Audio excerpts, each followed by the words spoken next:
I was like, we're not doing this anymore. Bam, we're live. Who's Stephen Jones? What happened?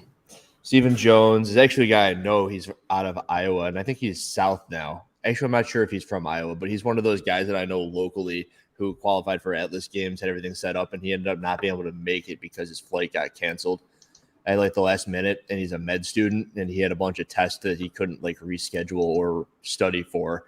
And he had tried, similar to a bunch of other athletes, to get into a semifinal closer, either syndicate or the MAC. And of course they said no, but they did say yes to Mal O'Brien.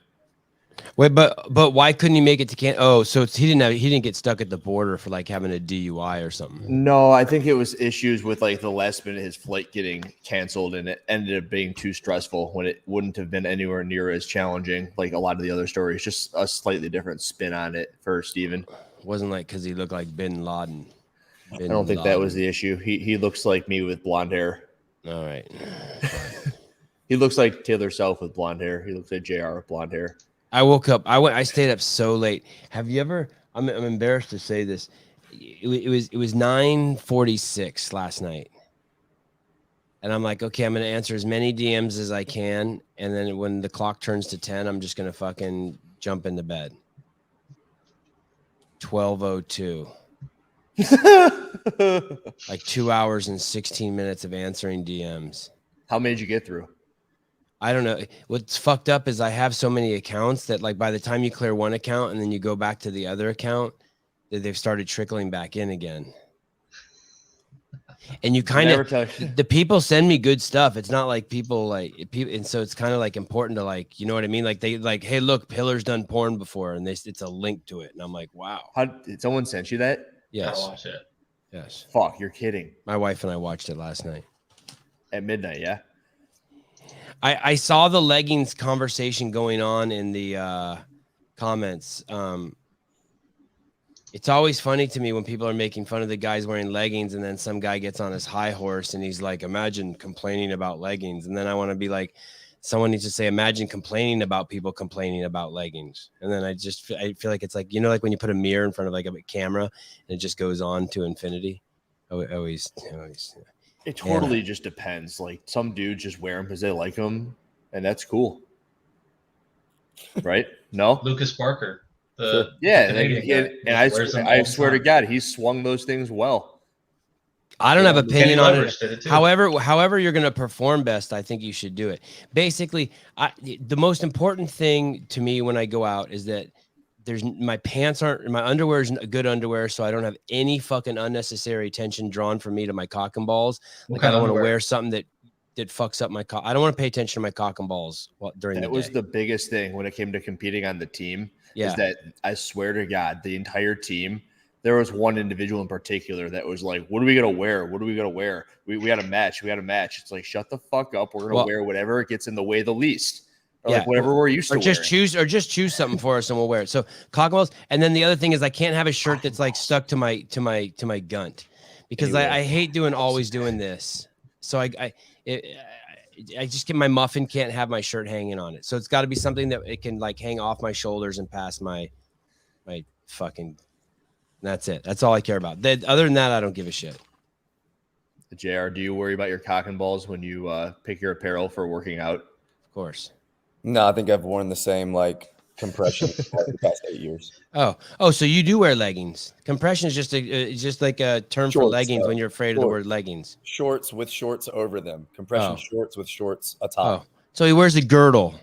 He wears a girdle and a pair of shorts. He wears a kilt. I used to in high school, I used to wear long johns and then shorts over them, and I'd go to school like that. And I remember one time walking home from school, and there's this girl, and I was friends with her, and she was a goth chick. I don't know if you guys know what that is, and I was like fucking just ripping her, just talking mad shit about her, about how she looked like a vampire. And she's like, look at you, motherfucker. And I look, and I got these orange long johns on and a pair of shorts. I'm like, oh God. And what does that classify you as? I'm such a tool. I was a tool.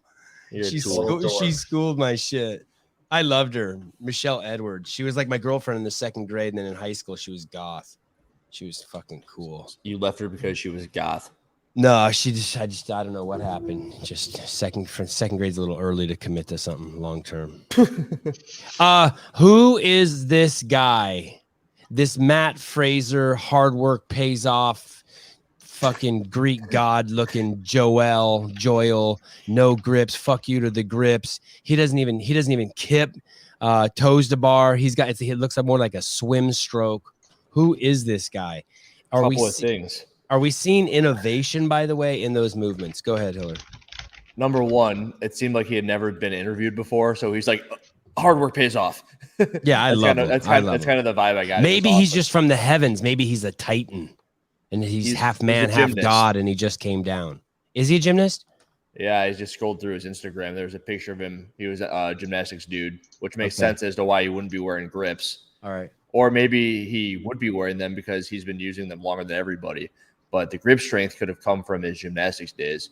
Rings. What do you think of that physique? He's stout, dude. He's a good looking dude. He looked great.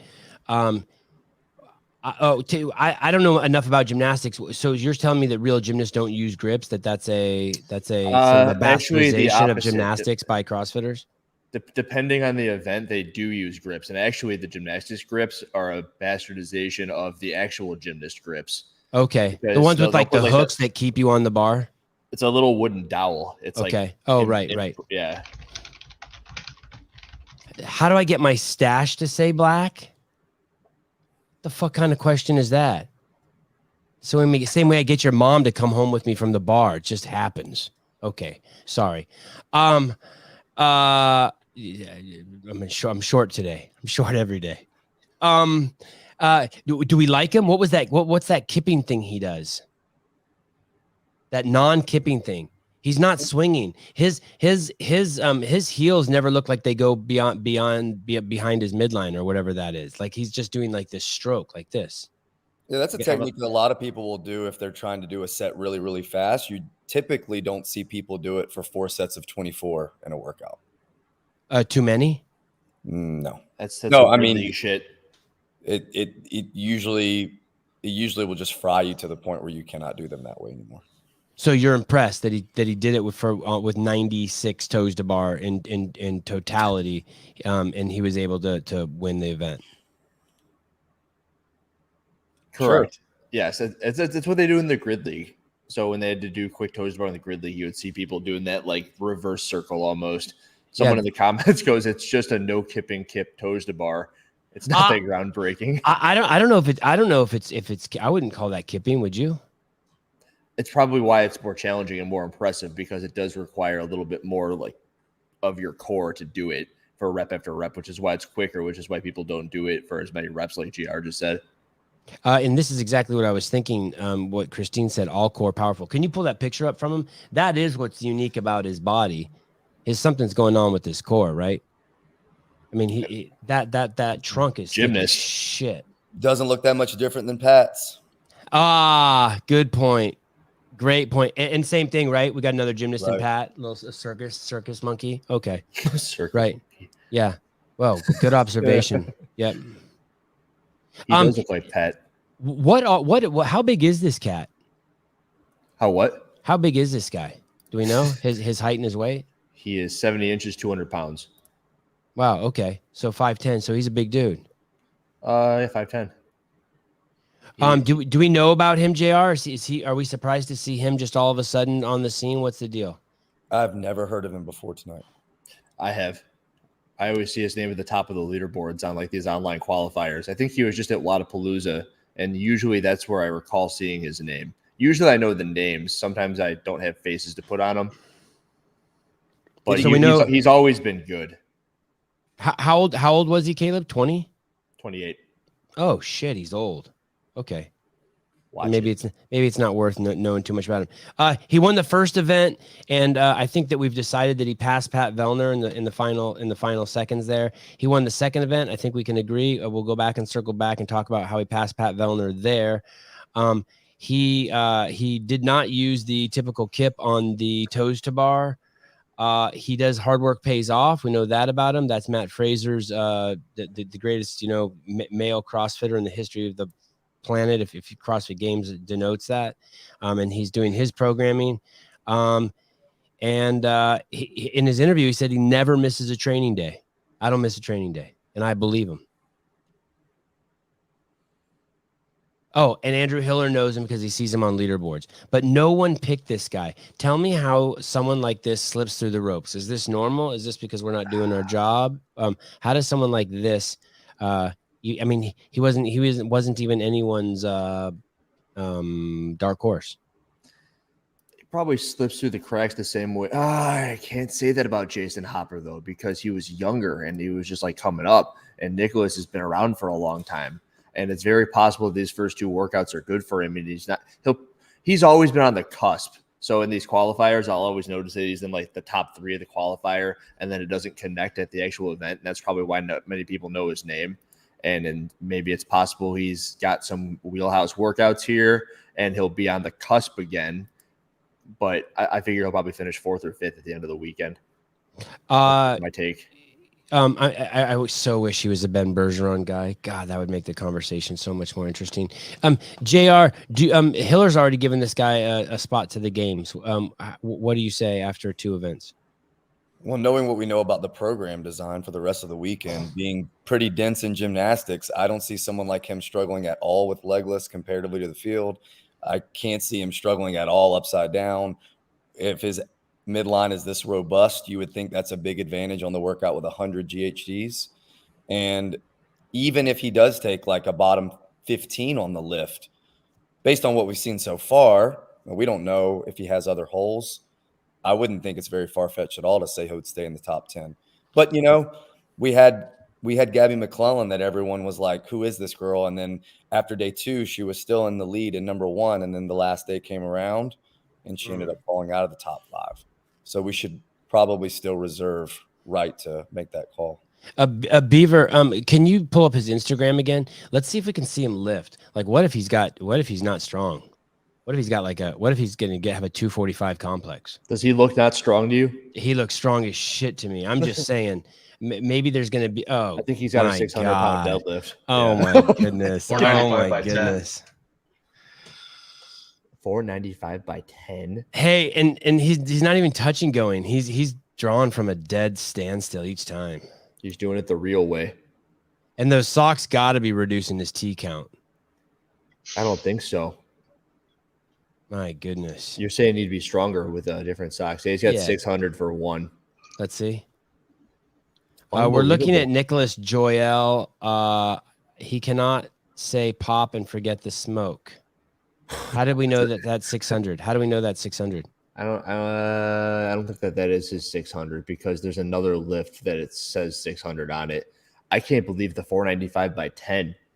That was Jared. Does that make sense to you? That's. I think it's only the yellows. Yeah, that's really impressive. So I can pull. I pulled 615 and I could not pull 495 for 10. That's a weird correlation. And that's why that was easy. Hey, let's watch that one more time. Look at this. What do you think about this little bend he gets in his arm before he pulls too? Savage, right? That's why he doesn't use grips on toes to bar. He's got strong arms. Look at. Oh my goodness. That's a bicep tear waiting to happen. That's what that is. That's interesting. Okay. Double. Okay. Let's see if we can scroll. Let's scroll down a little bit more. Let's see. Let's pry into this guy's business a little bit more. Who's that guy he's there with? By the way, the Jason Hopper reference is interesting because one of the commentators said he could be having a Jason Hopper weekend. I think referencing Jason's blowout at the MAC last year. Okay, skip that. Skip that. Is this guy Canadian? Yeah. Oh, that sucks. Or it doesn't sucks. Wadapalooza, there you go. Yeah, so we haven't seen any of his. What year is this? We haven't seen any of his Olympic. That's a long. That's 19, maybe 19. I did this event. I think I took 4th on that event. Oh, is his post back when that virus was still a joke? I might like this guy. No, this was like right before it was a joke. Oh. This is a crazy event because those are all steel plates and that stage was shaking like crazy. It wasn't really meant to be doing that. Okay, so so he doesn't post very much. That was 2 years ago. Scroll back up. Okay, so we don't see any recent work from him. I don't see any. But he's definitely doing. Hard work pays off. He said it. He was wearing the shirt, and right when it started, he took it off. All right, it's exciting. It's exciting when you get some new meat in the class like this, right? Looks like Sylvester Stallone. Yeah. Hey, if he beats Vellner continuously here. I think Vellner looks good, by the way. I can't. It's not like what's going on over at Atlas Games where we're looking at Katrin and we're like, okay, she doesn't look like the best Katrin ever. I think we kind of agreed on that. Vellner looks great, doesn't he? He does. There are 2 events he does. JR? Yeah, I think we need to calm down a little bit. All right. About what? All right. About this guy winning the whole. I said he was going to finish 4th or 5th. Sevan. I'm so excited. I'm getting on the bandwagon. I think he's gonna. I think he's going to. I think he's going to grab a handful of pubes out of Phil Toon's pants and just throw them in the air. Like this guy does what he wants. He doesn't. This guy gives 0 fucks. Just rip. Give me those, Phil. I don't think so.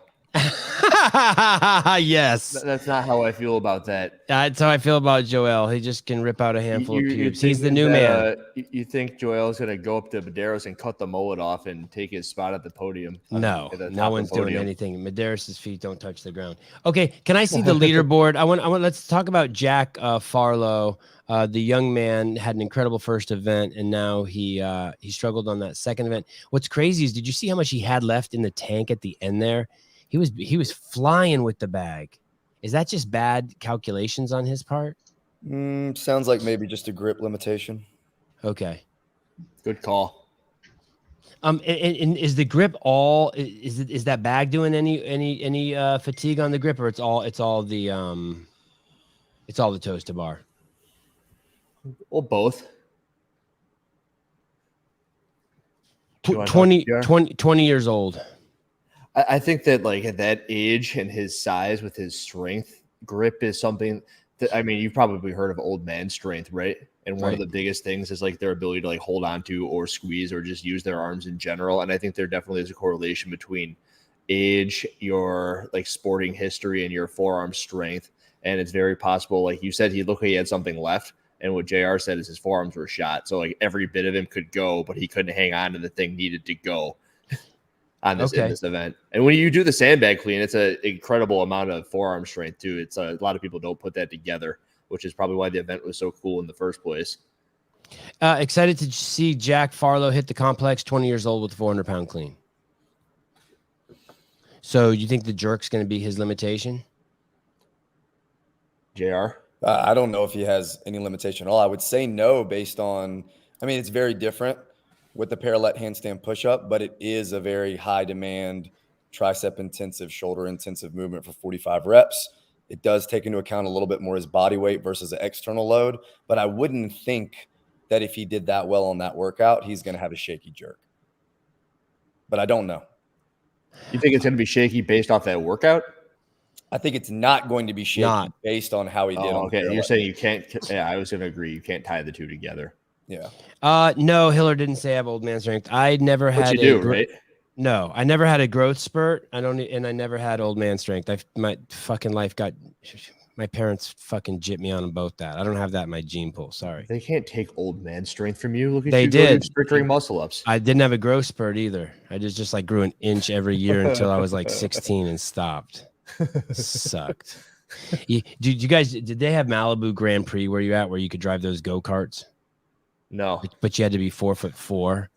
By the time I was 4'4", I had my driver's license. I was like, fuck you guys. 4'4". You can still go to Malibu Pre and drive them. What is Kotler? Thank you, Colton. I appreciate it. Well, you fucking don't need old man strength, so pipe down over there. I'm feeling sorry for myself. Colton's got big ass forearms. What is Kotler telling Allison Scuds? What a great turnaround, right? They go to bed tonight. Can we see the leaderboard, the women, Caleb? What is Mr. Kotler telling Scuds after that good showing on the second workout? Sevan picked you to take the podium, and you're nowhere near it. Get going. They're pumped, right? I mean, there's hope. If she'd have taken another 16th, tonight sucks at the Scuds camp. She's in 7th right now. Oh, wow. That impressive coming out of Heat 2. It made everyone in Heat 2 look like they didn't belong. That's for sure. Did you get that feeling at all? For sure. I was like watching Heat 1, and it's like, all right, somebody overprogrammed this for the men. And then on the feeling with event 2, watching the females, it's like Ellie Scuds. She's in a different league. She belongs in the final Heat. Oh, yes, Hillary. 100%. That's what I was thinking. I thought so. I knew it. Is this so Scuds is still in it? She can still climb up, be top 5. Doesn't have to worry about the last chance qualifier. We don't have to worry about it. What's 5th place? How many points does 5th place have? How close are we? 168. So she's. Can you scroll a little bit, Caleb, for us? Nope, other way. Thank you. Okay. So wow. Okay, so that's not good.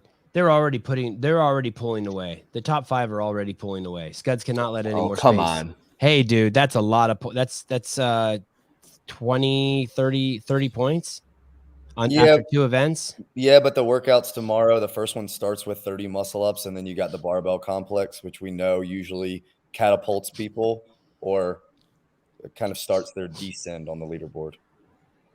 What does this tell you about Paige Powers? The fact that she took 7th in this, first in the first one and 7th in the second one. Oh, Paige Powers. I don't know all that much about her, but I do know that I've seen her doing muscle ups before, and they don't look so hot. So you should also worry about that workout coming up. I mean, it's because she's a younger athlete. I mean, these younger athletes, especially in the female side, definitely in the female side, they're going to struggle on the muscle ups because they haven't had the time to accrue the upper body strength required to do the movement. So they end up just like kipping their way through it. And I think we kind of saw that with Katrin. She's never really done the work to get the upper body strength. Yeah, for through the first 2 workouts, and we know she's from Mayhem. We know there are certain movements that you think of when you think of Mayhem. Andrew's done a lot of research into their program design. I mean, that second workout looked like an interval workout that was programmed probably yesterday. 5 sets, 24 and 12, rest 1-to-1. It just looks very Mayhem like that workout in general. And then they do a lot of parallel handstand push-ups as well. So like Angelo said, through these first 2 workouts, I'm not surprised at all to see her where she is. But you would have think she would have been higher on the second one based off that, no? Maybe so, yeah. I mean, they showed her a lot. I mean, it's good. 7th isn't bad. Yeah, I feel like they showed her a lot too early on, so I don't really know what happened if she started breaking into smaller sets on the toes to bar, or if she slowed down on the sandbag. I think people kind of started to pull away from her, and then I didn't really see anything else. It kind of became the Emma Lawson show. Yeah, we've got to talk about my cousin a little bit more. Who's your cousin? Ellie Hiller. Is that really your cousin? Yeah, I told you that. You didn't talk about it at all. No, I didn't listen at all. It's not my cousin, but I'm going to call her my cousin. Oh. I have no idea who this is, but she was in the first heat, and she's in 6th after day 1, after starting in the first heat. Had you ever heard of her before? Yeah. Not any longer than like the past year. And I bet you $10 she doesn't. I bet you $10 she doesn't go. All right, I bet you $10 she's not. Nothing about her, but I bet you $10 she's not even in. She doesn't even make the last chance qualifier. Oh, I'll take that one for sure. She's in. Okay, $10. Okay. If you not heard what JR said, if you're good at one event, you're good at every event this weekend. It's like you don't listen. Hey, it's like I don't listen. Go up to Emma Lawson. Let us look at Emma Lawson here. So that girl we were just looking at, Paige Powers, is only 19. Emma Lawson is 17. We got Emma Carey down in Florida. We got Mal O'Brien. We got Cindy McAlishan. She might even be old compared to these girls. Is Emma Lawson just like, are we not praising her enough? Is this just a freak show we're seeing? A 17-year-old girl who's in first place after day 1 at the CrossFit semifinals? I mean, did you look at her skin? She's so young, she doesn't even have pores. She looks like she's made of fucking porcelain. I mean, she looks like actually incredible. I agree. I was looking at her, and it's like from the neck up, she looks like what you're describing. From the neck down, yeah, she's almost Katrin Davidsdottir. Yeah, turn the TV off. An R-rated movie's coming on. Go to your room. That's her, right? Like she can't go see an R-rated movie. Yeah, I mean, she's literally. But out there, I don't sense. But I mean, her performance, you don't see any of it. No, she's awesome. Is this her first like elite female and individual competition too? She freaking like she's been she won the division. Yeah, she won her division last year. Yeah, and I think she like as soon as this season started, she's like, I'm gonna go in individual. No, like without a doubt, we're gonna see what we can do. What do you mean? Are you saying? Let's be clear here. You're saying that last year she won the CrossFit Games in the 16-year-old division? I'm triple checking that, but yeah, she did. She had 825 points, and the next closest had 780, which isn't that big of a gap, which makes this even more impressive. Yeah, it's impressive she's been able to make the jump within a year, which I mean, maybe. So like last year, we had Emma Carey and Mal O'Brien not go in that division where they could have because they were still of the ages. She won it, and this is what she's doing this year. She's Canadian, 0 skin pigment. Understood. No, I won't judge her for her 0 skin pigment or men who want to wear. I don't give a fuck what you wear, actually. As long as your cock and balls are comfortable, it's on you. JR, do you think she's too young? Do you like this path she's taking at 17, already getting in the mix? Yeah, I mean, she clearly made the right call of not going for the teen division this year. It seems like she's definitely ready. Was she 9th or 10th at one of the major off-season comps? Was it Wodapalooza? Okay, that's what I thought. So, yeah, I mean, we talked yesterday about maybe this not being the strongest semifinal field and how there were tons of backfills to get us here. But Freya, we know, is really good. There's still some heavy hitters in the field, and she looks really impressive. So the last time that she competed on the same field with Emma Carey and Mal O'Brien, Emma took first. Emma Carey took first. Emma Lawson took third, and Mal took fifth. This is in 2019. They were all 15. Wow. I think she was in the virtual Atlas games last year. What did she finish at Atlas last year online? I'm on it. I'm checking. Jennifer Nicole is saying she competed at Dubai last winter in the RX ladies. Is this girl strong too? We're gonna find out tomorrow. I don't think she's if my mind remembers, I think she's gonna hit about a 210, 215 on that complex, which is pretty strong. How's her movement, guys? Have you seen any flailing, anything weird in her muscle ups? Do you have any criticism of her?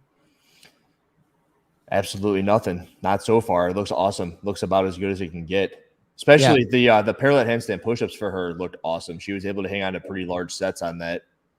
And she's proportioned too. We were talking about Paige Powers. Looks like her back's as big as Iowa. This one looks a little more like streamlined. How tall is she? She tall? 1 second. I'm now checking Atlas games. Chad says she was 9th last year in the semifinal field. So, and that was a really strong. She was. Yeah. She's 5'5", 140. Crazy. So it's the perfect size. It's the perfect size female CrossFitter, right? She's strong. At least she's a good snatcher. She got 46 reps on that snatch ladder that the Masters did this year, and those have some heavy snatches at the end. Scroll down. Let's see if we can find out what she did before. I want to. That's when she was 16. Oh, training. And do we know what her training program is? Did we say that? Mammoth Training Methods. Click on that. Let's see who that is. You heard of them, JR? Hiller? Not Mammoth. Did you click on it? What is it? Yeah, the page not available. Oh, okay. You clicked off like immediately. Well, I was trying to switch tabs. 4 underdog athletics athletes have qualified already, and the hope here is that Scuds will be number 5.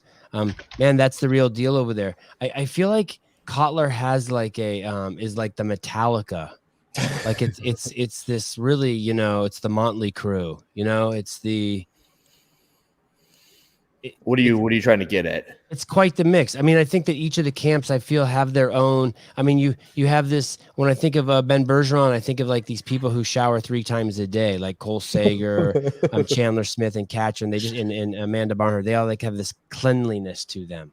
You know what I mean? Like this veneer of polish. And when I think of Kotler's group, I think of them as more like a ragtag crew.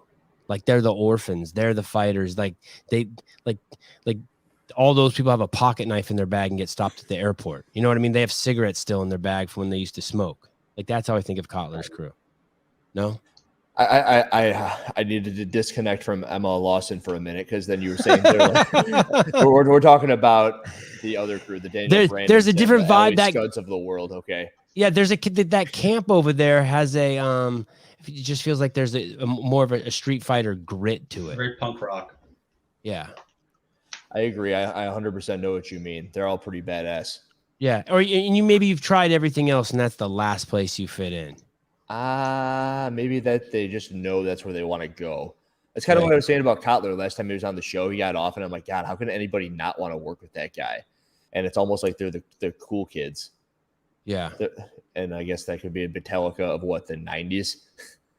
Metallica was just what was cool. Yeah. I mean, not to me. Of course not. What is the where do we start tomorrow morning? We start at strength and depth. What is that first workout tomorrow morning at strength and depth? Can we see that, Caleb? Don't they have the lift? No. They do. They have the lift first, and then they do the chipper. The chipper is the kettlebell deadlift, handstand walk. Yeah, 50 kettlebell deadlifts, 88s and 70s, and then 150-foot handstand walk. Okay. 50 box jump overs, 75 toe to bar, 50 box jump over, 150-foot handstand walk, 50 deadlift. Okay. And can you bring up the women's for strength and depth? We'll give you guys some people who we think you should be paying attention to tomorrow, where tomorrow's like kind of a make or break day for them. They need to hang in there. They need to make their move. Favorite talk. This is my favorite part of the conversation. It's Saturday. The two events are the complex and a chipper. Fighting down in 5th and 6th place, we have Soul Davidsdottir. Nicole Beer. Okay, so 5th place has 156 points, then 148, 140, and then Amy Kringle down there. And then Katrin. What do we need to see from Katrin tomorrow, JR? The most well-executed complex she could possibly have, and then like a top 3 finish at least on the chipper. What's the highest you think she can place in this complex? Ooh, I don't know enough about, like, I would say the pack bottom 15 competitors to know how strong she is relatively. Yeah. But I would say if she takes like a 10 to 15, I think that would be really good, but I'm not sure. Okay. And then scroll back over to 5th place. Do you picture any in 4th place? Oh, so Hiller, who is going to shit the bed tomorrow on one of these workouts? Like, is Sam Briggs going to drop? Is she going to take a 25th in the complex tomorrow? Like, who there is going to drop the ball and help Katrin Davidsdottir? Are you trying to softball me a question here? Because I think Sam Briggs might take last on the complex. No shit. That could happen. That could totally happen. I have a lot of like vivid memories of her just kind of scooting her way through lifting events. I'm sure JR does as well. And he said, I don't know the field, but she would be trying to stay as far away from last as possible. that would be her goal. Sam Briggs. And that isn't me talking shit about Sam Briggs. That is me seeing that she isn't strong. And she's done everything she can to get strong, but she's also one of the older competitors, and that tends to be her weakness, is her strength. And JR, this is really bad what Chad Schroeder's saying. Katrin's front squat is not good. It's bad because it's the last 2 lifts before the most technical part, the jerk, and maybe not the most technical part, but a technical part. And if your front squats are weak, your head's all fucked up. No? Well, I think it's just the not so typical reason that people fail that complex. I think most people are limited by their jerk. In Katrin's case, we kind of saw the same thing with Tim last week. It was that the front squats were taking so much away from his leg drive that by the time he got to the jerk, he just didn't have enough pop to finish it. Tim Paulson? Yeah. Yeah. It just looked like it looks like typically the front squat is not the limiter for most athletes. But Chad is saying in this case, that is hers. And third, Helga daughter, she's not known for her strength either, right? No, not necessarily. She's a good mover, and that usually gets her through some of the more technical things, but this is less technical. Do you think anyone in this top 5 will take top 5 on that lifting Emma complex? McQuaid. She will. She'll She's get top strong. 5 in the complex. For sure, top 7. I would say. That's not really that big of a stretch, but I don't want to say top 5 for sure. I'm not that positive. Hey, guess who the first person, top level CrossFit female, that I remember seeing snatch 200 pounds? Lindsay Valenzuela. Is that your remembrance? No, I'm just. It's just You're a just guess. guessing. Yep. It's Katrin Davidsdottir, and I keep on referencing the CrossFit Invitational, and I believe it was 2014. She snatched that much weight, and a lot of the like negativity that I spew towards Ben Bergeron is I remember seeing that, and then she coincidentally won the games right around there, and all we've seen is her get weaker and weaker and weaker and regress. And I don't know what else is going on because we don't know everything, but I remember seeing her do something like that against people like Tia, against people like Sarah, and it makes it kind of upsetting that we're looking at this and saying that she's not at this point in her life, that she's not going to be doing better at the lifting event. So you're saying that she used to have damage control.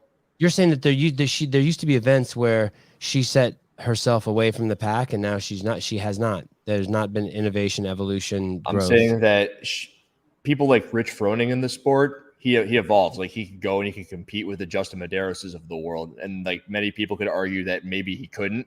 But I think that most of the people would say, yeah, he would jump in and he would be a contender for, if not the podium, the top spot.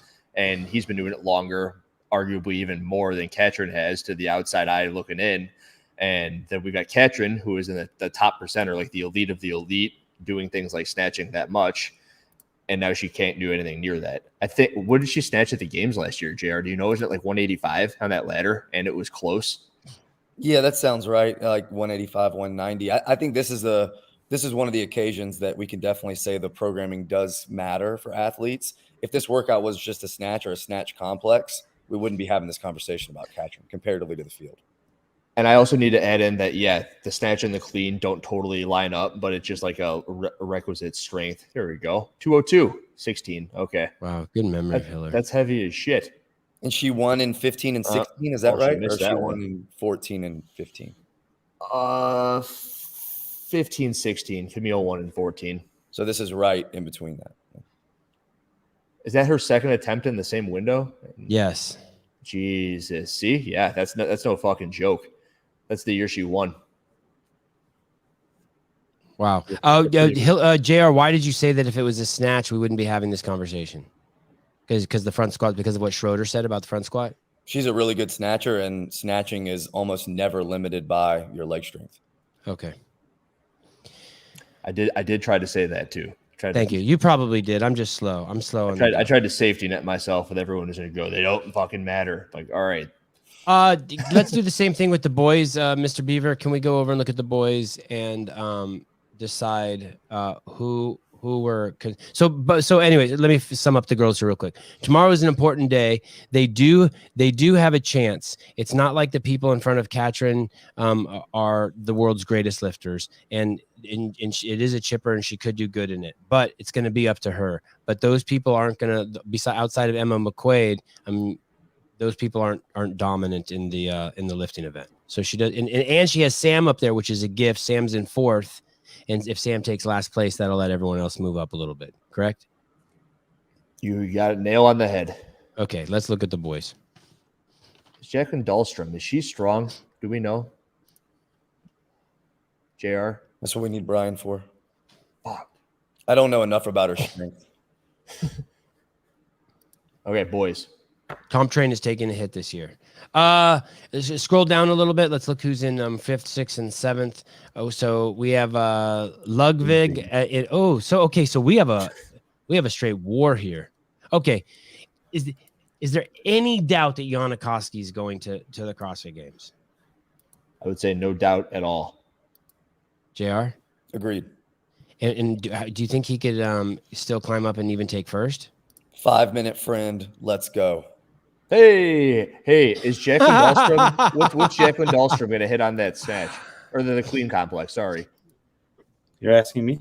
Yeah, let's go back to look at those girls real quick one more time, Beaver. Let's let Brian take a shot at this. Brian, we're trying to figure out what needs to happen tomorrow for someone like Katrin to move up.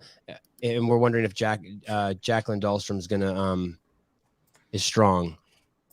Jacqueline, Will she be top 7 in the shit. complex? Thanks, helping. the main I'm not really sure how strong the field is relative to her. There's some women over there that I don't really know about, but I think she'll put up just somewhere between maybe like 215, something like that, and it'd be 10th place or something. Okay. So that's good for Katrin. Let me know what happens tomorrow. 215 for 10th place. Brian, look at where Katrin is right now. Oh, here's one of the interesting things, by the way, before we look down at Katrin. I said, Hiller, how bad is Sam going to do? And he said, I wouldn't be surprised if she took last. Are you in that same boat too? Could you see her being all the way down there in the bottom? Bottom 5, probably. Wow. Okay. So can Katrin? So basically, earlier we were talking about how there's 4 events left, and 2 of them they're concerned about for the complex because Chad Schroeder was saying she doesn't have a good front squat, et cetera, and the rope climb. And JR and Hiller were talking about how she doesn't have a lot of pulling power. So in these other 2 events, they didn't see how her muscle ups today. Man, they did a whole session on that. Who said they didn't have pulling power? About Katrin, weren't you guys concerned about her pulling power? I'm more concerned about her upper body strength in general, not so much her pulling power. Okay, so they're basically saying that the complex and the rope climb, she's not going to make up ground on those. So she basically has to take first or second. Hiller went as far as to say first on both of those, I think. What are your thoughts? Maybe Taylor said that. That was Taylor. Yes, that was Taylor. I think Katrin's chances of making the games are looking very bleak after day 1. We've seen people in worse positions make it, but there's still a couple.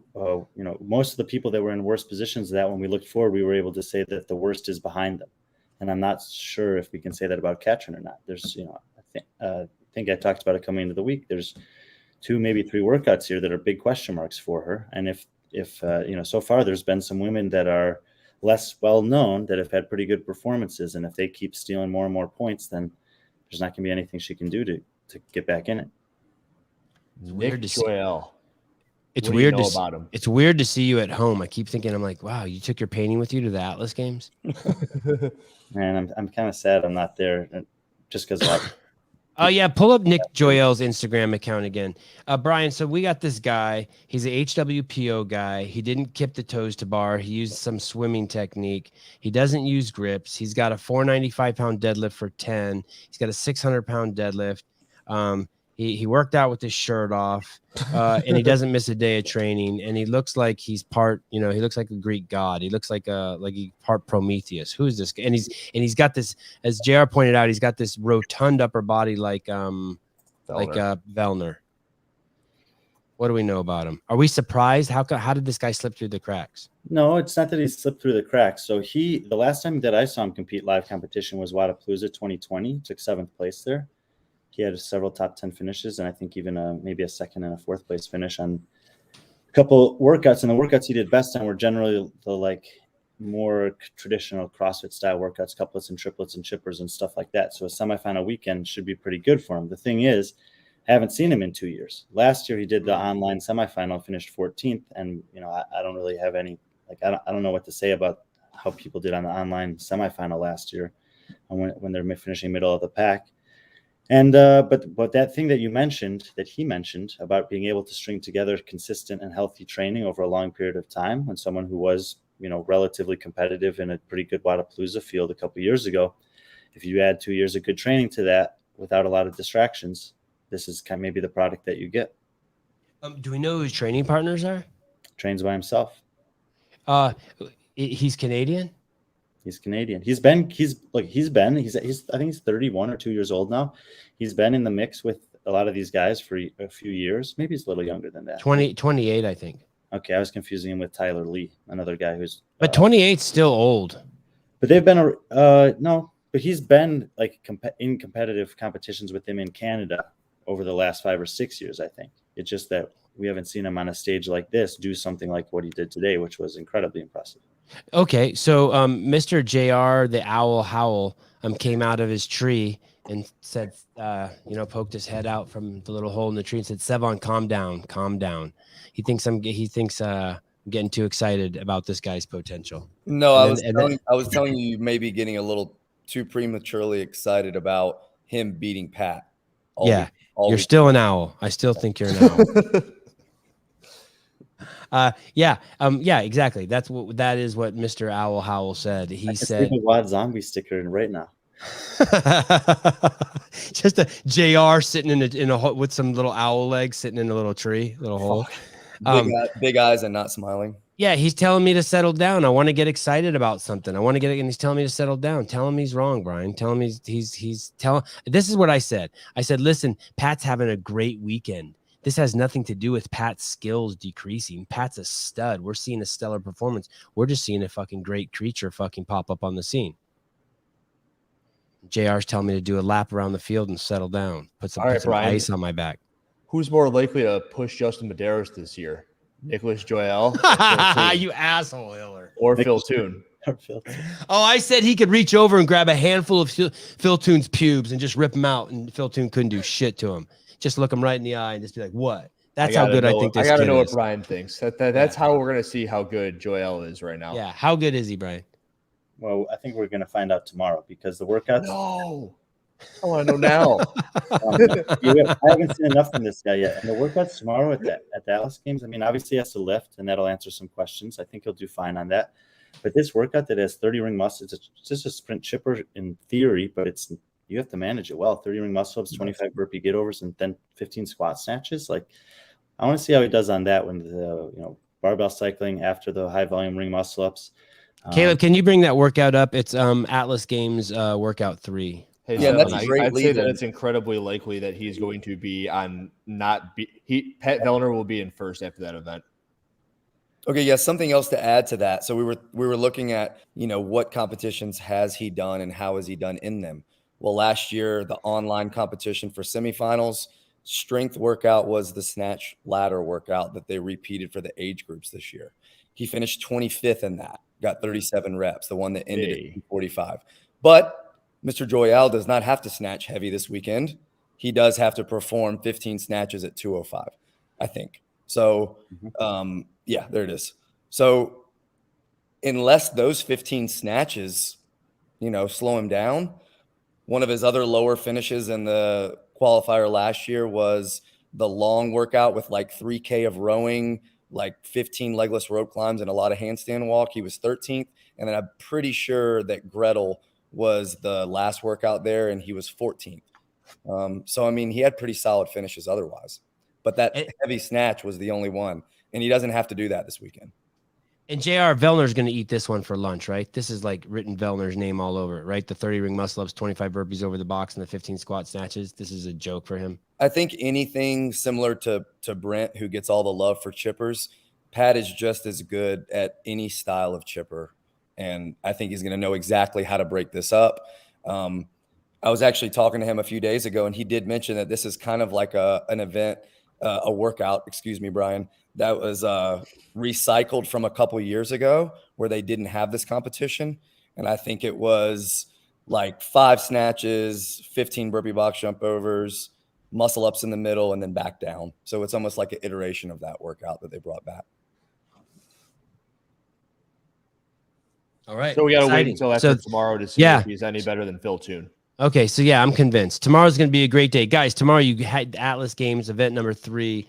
We're going to see Pat Vellner test this kid one more time, Joyal, and then we'll come back and do a victory. What's worth noting is it wasn't just the winning; it was the way that he won both those workouts. He was where he saved something for the last round. And I mean, those of us that have doing CrossFit for a long time or coaching CrossFit, like, we always talk to people in regular CrossFit gyms about doing just this. Don't blow it out in the first round. Build into it, find your pace in the middle, and save a little something for the end. Have a nice finish to the workout. He did it twice in a row. When Vellner dropped that lunge, I was like, oh, damn, no one's going to be doing this lunge in these huge sets. And he just went right past him. And then he got off, he did that last set of toes to bar, passed Pat by, and he pulled away from him on the sandbag cleans. So that's why I want to see tomorrow's workout. It's a little bit different style.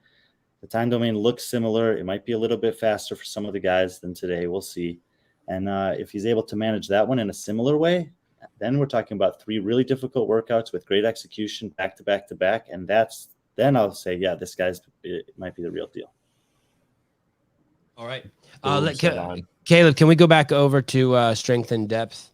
Hiller derailed us or re-railed us with bringing Joyal back, which was fun. Good job. Good job railing us, Hiller. I re-railed us. I got another one. I got another one for Brian. Everyone loves a good railing. Okay, go ahead. Zach George. How impressive was the day 1 for Zach George? You can keep that up, Caleb, so we can look at it because he's over there at strength and depth in the men. Okay, go ahead. My favorite part about watching Zach today was the running. I mean, exactly. He looked really, really good on the air runner, and I wasn't expecting that, to be honest. I thought that in general, how he looked and moved today, that he would be a little bit higher up on the leaderboard, but I think he gave away a lot of points on the second workout. He started too fast on that one out in the front, and then he faded to the back, especially in the last round. I don't think this is a field where you can afford to do that. I mean, we saw a woman last week in Chloe Wilson take nothing but 7th place finishes or better and not make the games.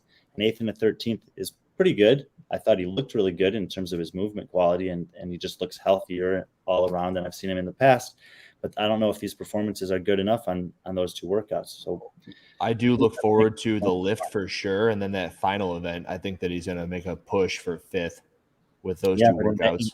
In that regard, I think that he got a pretty tough draw in semifinals because there's a lot of big, strong guys in this field. So the things that he's best at might be mitigated against this field compared to what he might have done in the lowlands field, for example. Sorry to take it back to Joyal real quick. He was invited to the Rogue Invitational in 2020. Sounds right. I think he was one. They had a qualifier back then. Still. Okay. That makes sense. Okay. I think that's how Colton made it too. Through the qualifier. He made it through the qualifier. Both years, right? I'm not sure about 1 or 2 of them, but I think it's one of them for sure. Oh, how sweet, Jesse. You're just here for Brian in the comments. Cool. Well, me and Howell and Hiller will go fuck ourselves. Thank you. You're such a cool dude, Jesse. Everyone just peek out of the camera.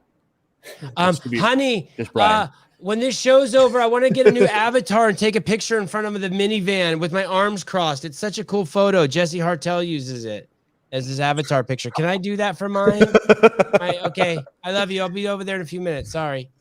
Okay, sorry. Where were we? I didn't know what you were talking about for a second. Because I imagined the movie Avatar with the giant blue things. I'm like, oh, you mean his profile pictures him in front of his freaking car? Like one of those. What are those called? Does that make me old? What are those? What do you call those? Isn't that your avatar picture?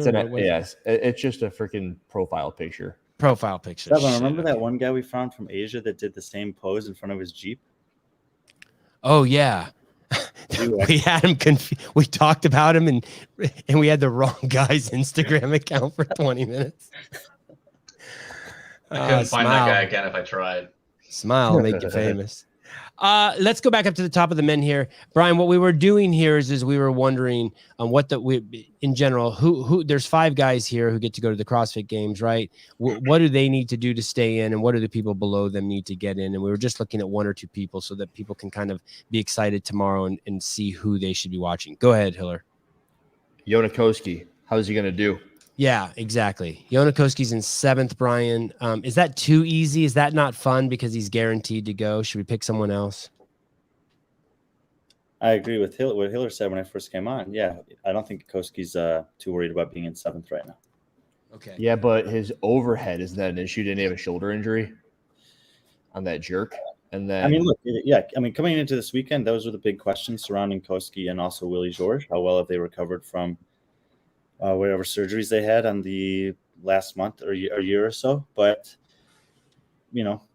they've both showed up to this competition feeling very confident, and I think they wouldn't have done that unless they thought that they could do everything that's required of them. So I think it'll be fine. In a show earlier today, Sevan said that he is beat down from his years of training for the games. I tried to say Jonakowski was old. They're like, he's not old. Yeah, but he got a fucking lot of. He's like a set of tires. He's got a lot of wear and tear on. It's the mileage, not the years. Yeah, and now we can have Brian on to say that likely isn't the case. But I am worried about him on the lift. Yeah, like I said, it's a big, strong field. There's a lot of guys that are going to put up big numbers here, I think. So he might take a hit on that. I think the rest of the workouts on the weekend are really good for him, though. Alrighty. How about Alex, the cat below him from Greece? I think he needed to do better on these two workouts. Honestly, I thought these would be some of his better ones. 7th and 10th isn't that bad, but it's gonna be tough. It's gonna come down to a couple points, and I think he might have used 10 to 20 more points even today. Has anyone from Greece ever made it to the games? I mean, like a legitimate game. Guy that's in 4th place made it last year. Let's see. 3rd place, excuse me. Tied for 4th. Or tied for 3rd. He is in 4th. Look at that. Look at that. Look at that, JR. That's what we were. Man, JR was just nailing this earlier. We were looking at the women. Look at third Henry and Georgos. 1st and 11th and 11 and 1st. No. Nuts. Wow. Yeah, you guys talked about that. Yeah. What I'm looking for here is scroll up for a second. Is these guys 4th and 2nd. That's what you want to see on these workouts. Consistent performances. Yeah. Willie. And that guy's going to the games, right? Willie George. Barring an injury for sure. He looked great today. Okay. All right. So we don't have anything exciting to tell you about this. Maybe we'll look in tomorrow. Hopefully Yanikoski won't make it tomorrow in so that we can be excited about him on the final day. No, we can. Let's go scroll down. Where is he? He might be like in 14th. He's hurting, Brian. Very, very impressive, Sevan. He's in exactly. Yeah. He's hurting. He's hurting worse than I'm hurting. Look at his points. 106 points. And look at the guy who's in 5th place. I think it's 160, 50. 160. Okay. He's 54 points out. We've seen 80-point swings in semifinals already in one workout. We know it happened to Colt Mertens last week. He took 10 points to DeLugos' 100 on the last workout. This is not a weak field of men. There's a lot of depth, and there are a lot of guys that can influence points throughout the course of the weekend. Andre did not get off to a great start today, but he's pretty strong. I think he'll have a good bounce back day tomorrow, and he'll be within striking distance for the last day. So I don't think his chances for the games are over. Wow, listen to Jerry. Houdet will make it, Koski will not. Is Jerry smokes the wacky tobacco? He messes with the marijuana. JR, what do you think? Houdet in, Koski out? No way Koski's out. I think Houdet is going to gain a lot of ground after the lift because there are some guys even far close to the top that are not strength athletes that are very aerobically gifted, like on that first workout, that I think are gonna fall pretty drastically after tomorrow. Do you think Koski's gonna go up because of the lift? I don't think he'll move much at all because of the lift, but I do think that Houdet will jump a lot. Oh, sir. Am I a joke to you? Yes. I really liked that first event. I was a big fan of their first event. What is going on over there? Let's just go look, just real quick. Caleb, can you check the leaderboard? What the fuck? Last I checked, it wasn't updating. Yeah, it wasn't updating. Oh, okay. I can tell you that Guy won the first event. You're not going to find it here. You have to go to Competition Corner, and you can be able to find the women's and teams leaderboard that are updated. I don't think that they've resolved the issues with the men's event 2 yet. Is that true? Someone got attacked by a shark there? A similar situation. Only true in this podcast. What kind of shark was it? A bull shark? Yes, whatever kind of shark you want. Just make the fucking story up. Who knows? That I think they had their cameras go down, right? And they streamed the whole thing on Instagram. And we probably should have pulled that stream and streamed it live for them. I mean, we still can tomorrow. I'm not sure CrossFit should have done that for them too. Do you know how easy that would have been? They could have just pulled the stream and the Instagram stream and just run it straight to their YouTube page. Gee. So this does have an updated leaderboard for the second event for the men. I'm not 100% sure that it's actually accurate and resolved. There was definitely a problem in the middle of that workout, and I don't know if they fixed it or not yet. I talked to a guy about an hour ago, and it sounded like it was not resolved. So I would take the men's leaderboard on strength and depth or Copacer with a little bit of hesitancy tonight, and hopefully tomorrow it'll be definitely resolved. Those numbers look competitive, by the way. It didn't look like Guy's blowing them out. I mean, the first workout it seemed a pretty significant win, but the second one looks competitive. That's a long workout. Yeah, but he competitively won. He did. He He did. competitively beat the entire field. But you want to see that. You want to see people keeping up with him. Well, we were talking earlier about whether or not he would have done well at the Wadapalooza workout with the swimming and the rowing and the running, and top 10 would have been impressive. I think a 1 over a field over there would have correlated to a top 10 at that Wadapalooza field. It looks like he's improved. If what you said is true. Well, what did I say that wasn't true? I don't know. Just saying. That was actually all Taylor, by the way. I forgot who it was, but they compared Jason Cleva in 2013 when he met Hinshaw and his cardio got better to Guy joining Mayhem Empire. Wow. Let's see. I mean, I'm sure. First of all, I don't know if that workout is actually, if that's how it was scored. I've heard a lot of conflicting things, including that Guy didn't do very well on the workout. So we'll see. But if this is how he did, and he did actually win the workout, I'm still not ready to say that he's definitely improved in this domain. I need to see him place better than 20th at the games on a workout that takes more than 15 minutes. Angelo said he's better. Okay. Against what field? I know. I don't believe Angelo. Heads up against Rich Froning. That's the field. Yeah. I don't believe An endurance workout? Yeah. Seems like Angelo had just put in a huge gob of wax into his mustache, and I think like the fumes were fucking up his thinking. Yeah, that wasn't Froning. That was yeah. He'd been huffing mustache wax. Someone else. Okay. Anything else? Any stones we left unturned that you want to visit? Anything you want to talk about, Brian? Before we hit the road, I think we did a pretty good job, and you really just polished us off. You know what I mean? Like the way that sounds. I do. Yeah. Are you coming on tomorrow? I don't know. Oh, good. So your commitment is amazing. You went from 5-minute friend to I don't know. No, it's tough. Like everyone wants to do something all at the same time, right? So we should all do it together. It's like a giant media orgy. So how did let's talk about Christoph just for a second. I mean, I know Christoph's a friend of yours. What's he doing? Does he have any hope? No, I don't think so. Not to make the games. He did okay on the first workout. I think he ended up finishing 14th. There were some pretty impressive men in that workout overall, like guys that surprised me, including Zach George. That guy Ludwig that you guys were talking about when I first came on, I didn't realize how good he was at all. He was very impressive today. And then the second workout, I think, there are always going to be 2 workouts in this group that were going to be tough for him. Ring muscle ups and pistols is a bad combination for him. And so, that was just always going to be that way. I think he'll do a lot. I think he'll do well on the lifting. What else do they have tomorrow? I think the rest of the workouts will be better for him than today, but probably gave away way too much to have a competitive chance against these guys. Mike Alpert. I mean, he'll be at the game similar to Tyler Christopher. Oh, shit. It's good. Yeah. Everyone's got a hot girlfriend who's going to the games.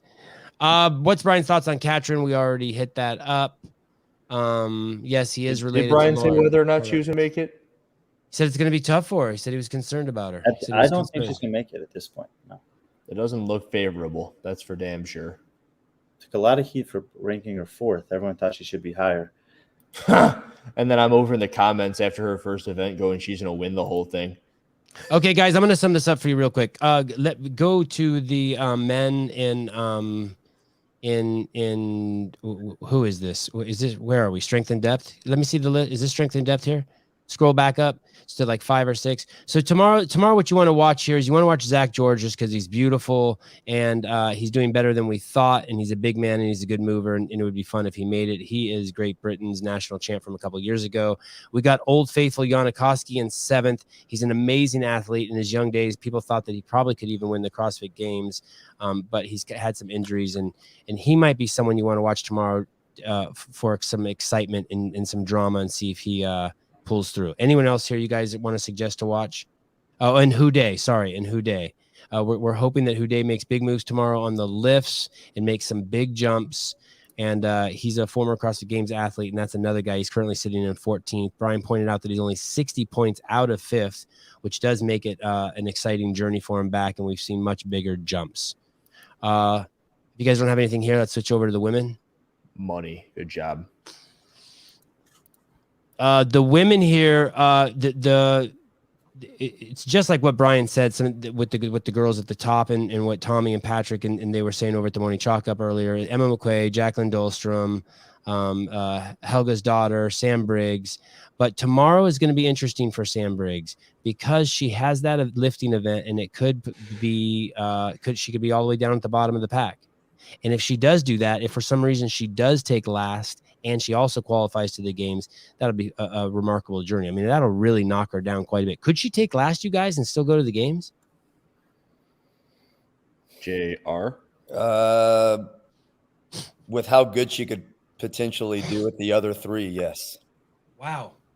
Hey, that's kind of indicative of fucking like Sam's whole career. If anyone could do that, it would be her, right? I mean, we're talking like top 3 on the leg list, top 3 on the chipper with 75 toasted bar, and top 3 on the Echo bike. I mean, we're looking at the CrossFit Games champion who didn't go back the year after she won because she couldn't do handstand walk. I tell you what, I see Haley Adams at 40. Wow. Ouch. That's a little messed up. I'm sorry. Anyone else? Scroll down just a little bit more, Caleb. Anyone else here that's Two women to watch tomorrow be Taylor Howell and Sylvia Garcia Izquierdo.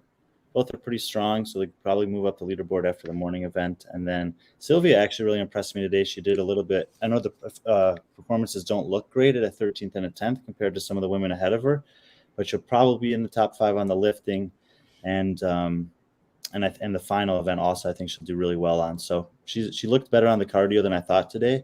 And could be a sneaky one on the chipper tomorrow to maybe move herself back into contention. All right, let's move over. Thank you, Brian. Let's move over to the Atlas Games.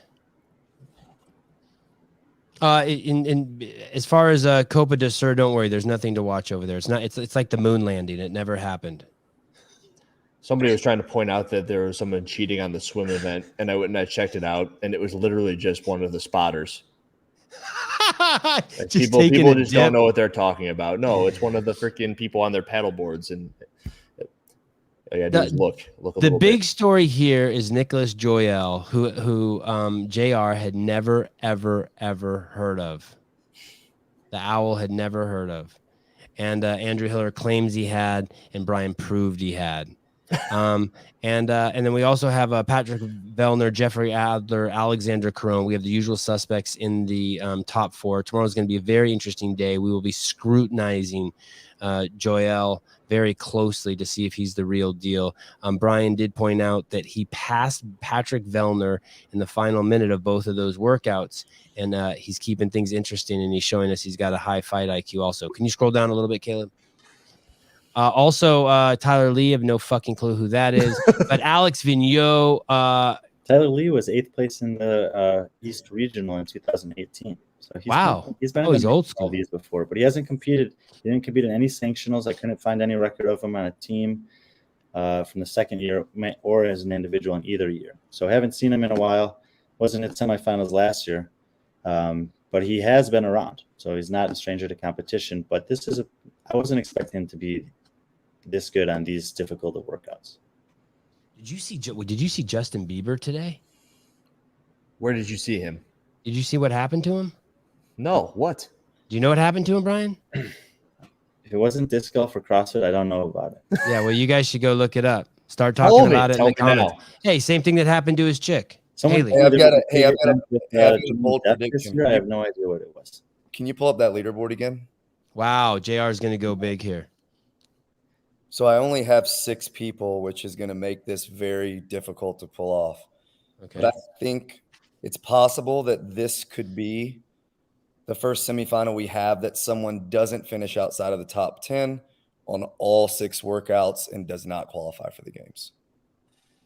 You think it's going to be – oh, I'm looking at the wrong fucking leaderboard. Wow. And what does that say about this semifinal, JR? Does that say – can you say that makes it the toughest, the hardest? I think that competitively speaking, the top is. I don't mean in terms of the athletes are the best, but in terms of being the most competitive. Can you just say that if you didn't even know who the guys were, just doing the math? Hey, everyone in the top 5, no one got worse than a 10th place finish. That means that's some close shit. The way to look at that is from 18th to 27th combined. All of those guys had 2 workouts in the top half of the field. and they There were you go. 13 places out of 27, which means they're barely in the top half. So the top half and the bottom half are totally different caliber athletes, is what JR is saying. Okay. And then okay, so go back down to 15th place there. Then what's that say about this guy? He's Cedric riding the Lapointe. line right between them. Yeah. Oh my goodness. But Hey, the guy that I'm most excited to see tomorrow is Jack Farlow. A lot of people were high on him today. He had a great start to the day, really bad finish to the day. He's very strong, so we should expect him to do well on the lift. But he's got another long workout to navigate and manage tomorrow. He can't really afford to have another finish of 21st like he had today, especially given what we just said. So he's a young kid, and the reason I'm excited to see him is to see how he responds mentally to ending the day with a performance that I know won't sit well with him. if what JR says is true, let me tell you some people who are not going, if that prediction is true, and it definitely looks plausible. Can you scroll up a little bit, Caleb? Cedric Lapointe, Jack Farlow, Jeremy Vigneault. Yeah, man. Okay. So we're looking at the crew then. But Brian's laughing, so I'm sure he knows that one of the guys in the top 6 is not going to take a top 10 on the lift, and the lift is always throws people. So I don't know that much about those guys, like the Tyler Lee and some of those guys, to know if there's something coming up that's going to be something that hurts them really bad. No, but the main thing about this field is I don't think anyone was expecting Vellner, Adler, Caron, or Vigneault to give very much away, and through the first day they haven't. I know Vigneault's in 6th, but he's fine. 10th and 7th, he's fine. He's going to be pretty steady on everything else. That means there's one spot available. And when you're talking about one spot available and some guy comes in and wins both events, for everyone else in the field, that's not a good thing. Now you're forced to take some risks to try to get back in the fight. Vigneault's in 6th, and he's 60 points away from 1st, as opposed to what we were looking at over at Strength and Depth. The person who was in, I forget who it was like in 14th or something. Oh, it was Houdet. It was Houdet. Houdet was 60 points out, and he was in 14th. That's interesting. What? Go ahead, Brian. It's 48 points from 5th to 14th here too. It's still tight. There's only been 2 events, but you look at the guys up there at the top, and you know who these guys are. They just don't give a lot of points away. No. I think Vellner could have won both those events. I just want to say that. Well, you don't want to. Is that what you're saying? It kind of looked like comeback. Kind of looked like it. I just didn't see. I just think he could have won. He's saving himself. I didn't see a collapse. I didn't see anything that looked like the wheels were coming off the bus. What do you think, JR? You think he could have won him? I think if you ask Pat, he would probably say that the risk was not worth the reward to win those workouts. Right. Did Vellner get a no rep on a sandbag? That's a great question, because I thought at one point he was only 1 or 2 behind, and then all of a sudden he was like 3 behind. Adrian Conway said something about it right at the end. He's like, I think he might have done an extra rep there. But that's one of those things where unless you're on the floor, like sometimes it's hard to tell if they got a no rep or what it was for. Whatever. It looked like one of the ones towards the end may have come off the side of his shoulder and not gone over his shoulder, but it was really hard to tell. The real problem there was they were only showing Joyal and Vellner, and Caron snuck in for 2nd place. So you never saw him. Going to get to see Caron at all is that's the problem in terms of asking a question like that, because we couldn't. No one could do what JR was doing last week that you were impressed with, which was counting the reps to see. Oh yeah, Vellner did do 7 reps in that last section, so he must have got a no rep, because we couldn't really compare him to Caron. Well said. Mike Halpin, Adler won the total against Fraser in 2020 and had 360 on the Rogue Bella Complex in October. It's crazy. Yeah, but Jack Farlow's going to take him down. Is Farlow strong? Farlow's strong. Caron is strong. I don't think it's a. Dylan Pettit's strong. Dylan Pettit's strong as shit. He's got like a 275 strict press. Wow. Oh, damn. That's Hiller strong. No, I don't have a 275 strict press. Yes, Pat did get at least 1 no rep on toes to bar and at least 1 on the sandbags, if you believe Frank Baguette. All right. Thank you, Frank. Chad Schroeder, Conway with the great commentary debut today. Thanks, guys. We will see you tomorrow. We don't have a Connor schedule. Duddy. We Connor don't have. Duddy. We don't have a schedule for tomorrow yet, but we'll have it soon. I just got to keep saying it because he's going to take that fifth spot. Connor Duddy. No, what are you talking about? But Brian, did you tell her know what he's talking about? Connor Duddy.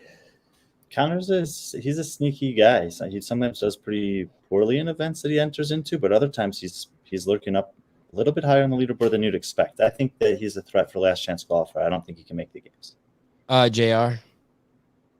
I don't think he's going to climb in. Yeah. I do.